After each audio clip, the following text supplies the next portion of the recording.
let's go, lady in the move to the top. Yes, if we can just wait all past the microphone there, thank you. Hi, I really enjoyed Away We Go last night, and I thought the soundtrack was outstanding. I don't know if anyone else appreciated the Prego Shuffle. Well, that was brilliant. But could you chat a wee bit more about the soundtrack? Did you say the Prego Shuffle? Yeah. How did you know the Prego Shuffle? I watched the credits. Oh, it says the Prego. Oh, you waited until the end, right? Those sneaky people who wait for the credits. Because I've never done that. I've never actually watched credits of my own film. No, but yeah. I just wanted you to chat a little bit about the soundtrack of Away We Go, which was quite different, I thought, from your other films, and just music soundtracks for films in general.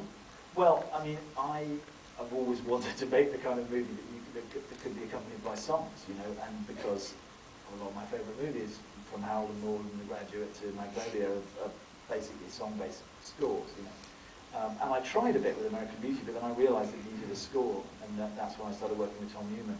And I enjoy working with Tom Newman so much. I've often, you know, ended up, for example, that piece there in Jarhead, where you know the guitars kick in. That's Tom. That's not a, you know, I couldn't get the right guitar sound, whatever.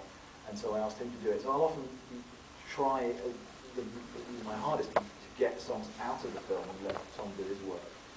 I feel like it's particular to the film, it has no other association.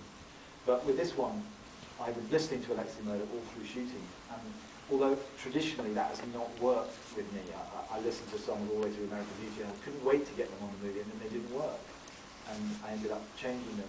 This one was the only time I put them up and they actually did work. And then I showed the movie to him, and he liked it, and he wrote 3 other songs specifically for the movie.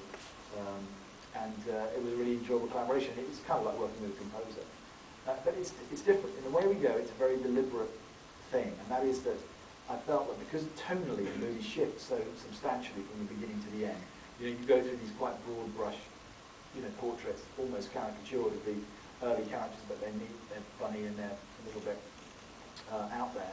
But gradually the movie kind of loses that tone and gets more and more serious. I wanted an audience to be aware that we were telling that there was a serious part of the film. There was a melancholy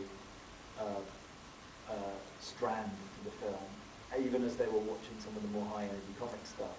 And I felt that Alexei's songs did that. They kind of expressed another part of the film, the sort of emptiness of the landscapes and the sort of solitary nature of their journey and all that. It was articulated by the sound of his voice, and it's the two working in counterpoint that that's what I was going for. Whether I've achieved it or not, I don't know, but I like it. The greatest example of that, of course, is Hal Ashby, I think.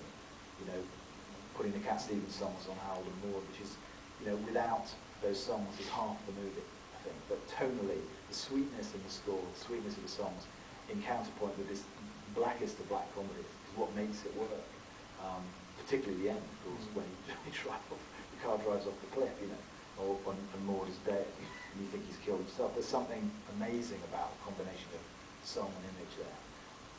And that's what you're searching for, is the two things kind of rubbing up against each other and making some kind of friction, you know, so it's not one thing or the other, but both at the same time. Let's take another question. There. In the red tie there, in the middle. I'm trying to geographically spread this around. You got it? My wife and I watched Away We Go last night and loved it, particularly the relationship between the two main characters, in which we saw an awful lot reflected of our relationship. There was a lot of truth in there, I thought, and we were quite successful in creating a relationship that felt to us very real, very true. Presumably that's what you strive for as a filmmaker. How successful do you think you've been in introducing that element of truth and real reality into the movies you've made so far? Thank you, first of all, very much. And I'm very envious of you and your wife, because if you're like them, then you have a good relationship. Well, not envious exactly, as I'm impressed. I'll pass you a shovel. Exactly, yeah. I'm just above the surface. the weird, the truth, it's a very good question actually, and I don't think I was that concerned with truth, as you put it. I mean, it forces you to, a truthful relationship until quite recently. I don't think that's what turned me on in movies. I was turned on by more stylized movies than that. I don't think that when you watch a Kubrick movie, you're watching it for truth. You know what I mean? For example, maybe if you're watching the Bergman, although much of that is highly stylized too. So actually, no, I don't think I'm a verite director. I've never gone for that.